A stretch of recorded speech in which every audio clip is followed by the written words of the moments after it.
Hello guys, my name is Jignesh Goswami and welcome back. आप सभी ने मेरे पिछले चैनल के मेरे 2-3 वीडियो आपने सभी ने देखे हैं।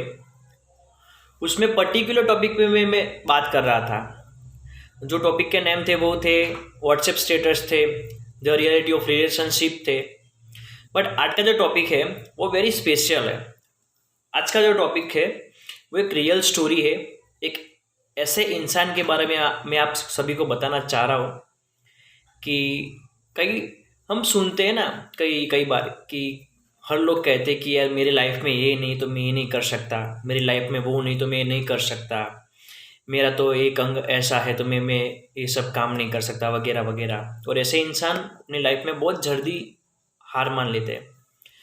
तो वैसे ही एक इंसान, हालांकि आई फील वेरी प्राउड कि वो कोई इंसान जो है वो मेरी फैमिली मेम्बर है, मेरे अंकल है, मेरे मामा।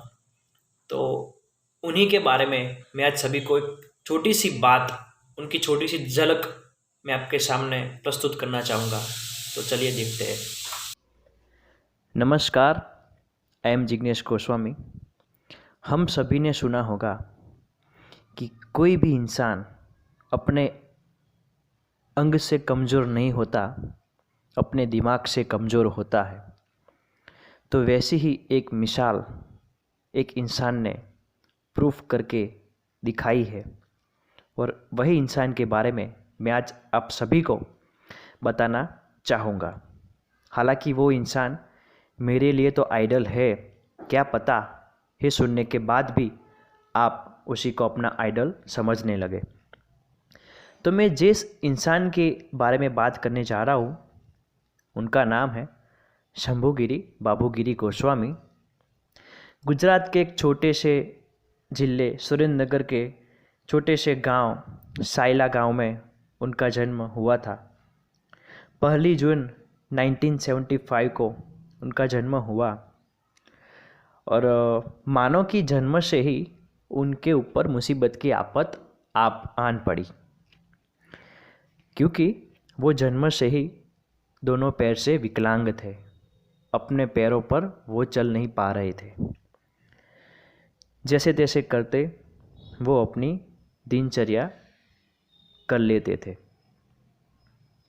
उनके पिता बाबूगिरी गोस्वामी जो मंदिर के पुजारी थे, और उनकी 3 बहनें और छोटा भाई और अपनी माँ, पूरा परिवार शांति से और बहुत ही खुशहाली जीवन बिता रहा था।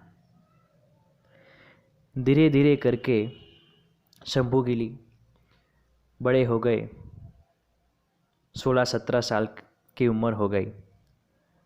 एक ऐसी मित्रता उन्होंने सभी के बीच में बनाई थी कि उनके घर के आसपास के सभी मोहल्ले में कोई भी प्रसंग हो या कोई भी त्यौहार हो, पर शंभूगिरी वहाँ पे ना हो तो वो त्यौहार में जान नहीं आती थी। एक दिन उनको बहुत तेज बुखार आया और उनको अस्पताल में दाखिल किया गया। डॉक्टर ने उनको इंजेक्शन दिया, और वही इंजेक्शन का साइड इफ़ेक्ट उनके ऊपर हुआ और अपना बायां हाथ कटवाना पड़ा। पहले से ही 2 पैरों पे वो चल नहीं पा रहे थे, अभी उन्होंने अपना बायां हाथ भी गंवा दिया। यानी कि ऐसा लग रहा था जैसे मुसीबत के बादल उनके ऊपर ही बरस रहे हो। धीरे धीरे करके वो कठिनाइयों में से पसार हुए, तब भी 9 जनवरी 2000 में उनके पिता बाबूगिरी का अवसान हुआ। यानी कि अब घर की पूरी जिम्मेदारी शंभूगिरी पर आन पड़ी थी। पूरा परिवार सोच में पड़ गया था। पूरे परिवार में जैसे गम के बादल छा गए थे। पर दोनों पैर से विकलांग और एक हाथ गंवाने के बाद भी शंभूगिरी कभी भी हिम्मत नहीं हारे और अपने काम में जुट गए। धीरे धीरे करके उन्होंने अपने काम की शुरुआत की। सायला गांव में छोटी सी दुकान बनाई और वो दुकान चलाने लगे।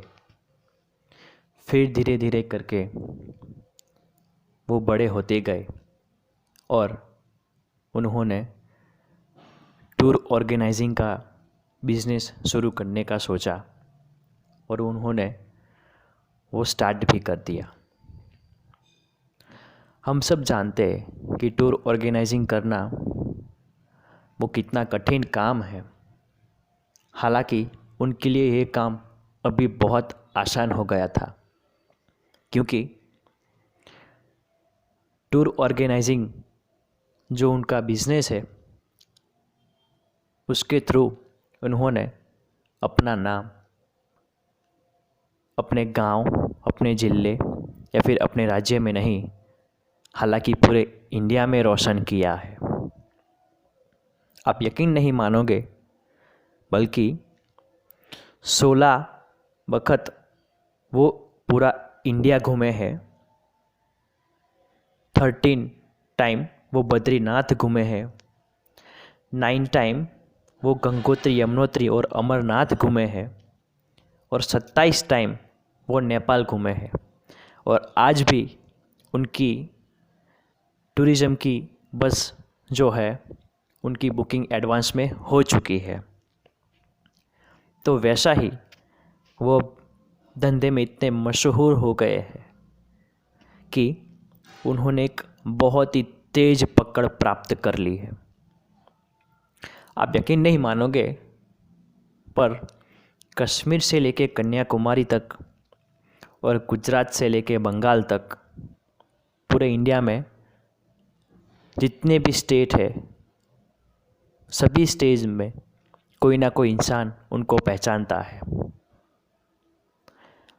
और दूसरी बात, वो जितनी भी टूर करते हैं सबसे कम दाम में और सबसे ज़्यादा फैसिलिटी प्रोवाइड करते हैं। आप सभी को सुनना बहुत आसान लगा होगा कि ठीक है, उन्होंने अपने पैर गंवा दिए, अपना हाथ जो है वो गंवा दिया और अपने पूरे परिवार का बोझ अपने सर पर ले लिया। बट आप एक बार सोच कर देखो कि एक अकेला इंसान जिन्हों के पास 2 पैर नहीं है और एक हाथ भी नहीं है, फिर भी पूरा परिवार वो चला रहा है। जब वो टूर में जाते हैं तब लोगों को टूर से ज़्यादा उनसे मिलने की एक्साइटेड ज़्यादा होती है। और आप सोचकर हैरान हो जाओगे कि वो कोई सीट पर नहीं बैठते, ड्राइवर के पास में जो कैबिन होता है वहाँ पे पूरा दिन रात जागते हैं और सभी को शुभ यात्रा करवाते हैं। तो जीवन में इतनी ज़्यादा मुसीबत आने के बाद भी उन्होंने कभी हार नहीं मानी और वो अपने काम पर डटे रहे। जब जब वो जाते हैं तब वहाँ पे यानी कि दूसरे स्टेट के लोग उनका इंतज़ार करके बैठे होते हैं कि कब आएंगे वो और हम उनको कब मिलेंगे। और जितने भी यात्री को उनके साथ गए हैं वो अब भी उनको याद करते हैं। तो ऐसा काम उन्होंने कर दिखाया है।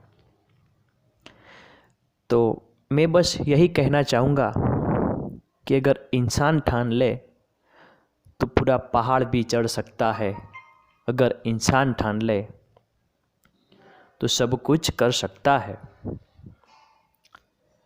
हम अपने अंगों से कमज़ोर नहीं होते हैं, बल्कि हम अपने दिमाग से कमज़ोर होते हैं।